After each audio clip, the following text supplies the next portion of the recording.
magpalit naman tayo ng plate holder. Tara!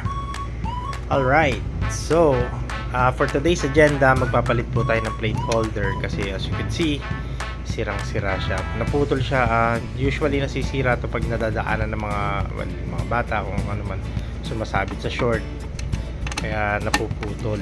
And tendency pag wala kang plate holder, yan, kagaya niyan, nayuyupi yung ating yung plate mismo. So ito, as you can see, basag siya.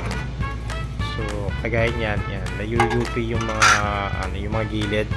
And pag napabayaan mo siya, mapuputol siya in the long run. So might as well palitan na natin. So meron tayong nabili online.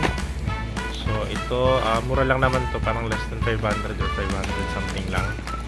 So tignan natin kung maganda or magagawa na niya yung kailangang gawing protection para sa mga plates natin. So you'll have one for the front, tapos one for the back. So yun, tapos may kasama pa siyang sticker and kasama na rin yung mga screws. So ito, naka pa siya, honda.co.jp pa siya pagkatapos. So tignan natin kung ano yung itsura na ito. So una, ito, tinignan ko, meron siyang kasamang acetate na parang film. So hindi siya yung parang kamukha nung makakapal talaga, no? So it's just parang protection lang para hindi rin dumudumi yung mga plate. So unlike this one, ito medyo makapal to.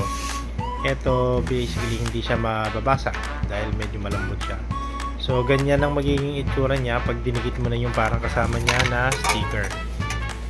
So ito, sukatin ko lang muna dun sa plate. Yan, sukat naman siya. Actually, kung tinignan ko muna to kasi ang takot ko noon is baka hindi magkasya sa plate, especially with the new plates that we have right now, yung mga black and white at yung mga bago. Same lang naman pala ng size. So wala kayong dapat ikatakot. Mapaluma, mapabago, same lang. So ito siya sa front. So kinabit na natin. Yan.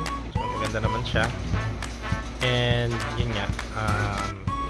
At least hindi na ngayon masasagasaan yung plaka ninyo. Yan. So if you would see, yan, kahit matamaan siya, hindi siya mababuloktot. Yan. So mas matigas na siya. Hindi siya basta-basta ang masisira. So ikabit naman natin dito sa likod. So yan, sinusukat ko lang. So ganyan ang kalalabasan niya sa likod. So tingnan naman natin kung anong itsura niya. So yan, nakabit na natin, and for the final touch, i-clip lang natin. So basically yung nilalagay ng sticker, hiwalay siya. I-clip mo lang siya. Yan. So yun. So ganyan na yung end result natin.